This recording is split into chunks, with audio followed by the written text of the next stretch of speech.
Yeni ağız.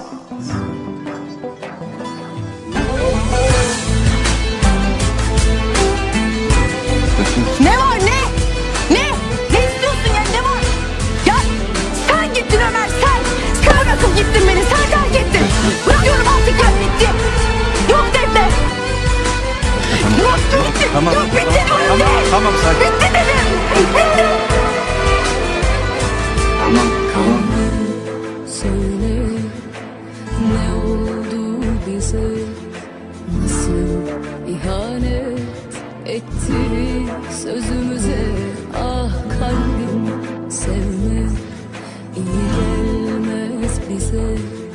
Biraz çeksek bile çıkarız biz düze. Onu bir daha görmeyi inan istemezsin. Sana da acı verir bu son hallerim. Bilirim sen de benim kadar kolay silemezsin. Ama şimdi başka renkte bakıyor gözlerim. Allah kalbim Allah, sen Allah kalbim Allah. Sus sesin duyulmasın içinden Allah. Allah kalbim Allah, sen Allah kalbim Allah. Defne. Sus sesin duyulmasın içinden Defne. Allah, içinden Allah. Yeni ağız.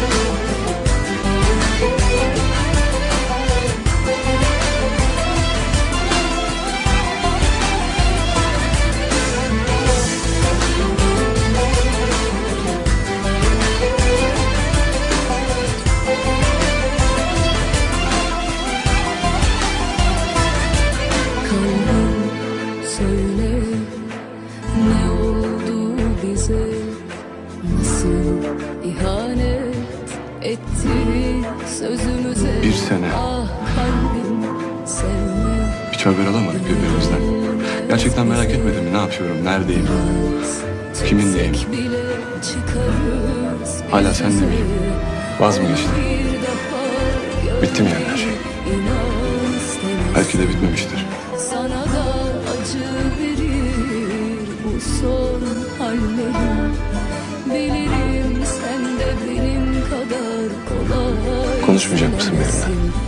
Ama şimdi başka renkte bakıyor gözlerim. Allah kalbim Allah, sen Allah kalbim Allah. Sus sesin duyulmasın içinden Allah. Allah kalbim Allah, sen Allah kalbim Allah. Defne. Sesin Defne, duyulmasın içinden Ömer konuşmamızda nasıl? Ömer Bey. içinden Allah. Özür dilerim. Benim hatam bu.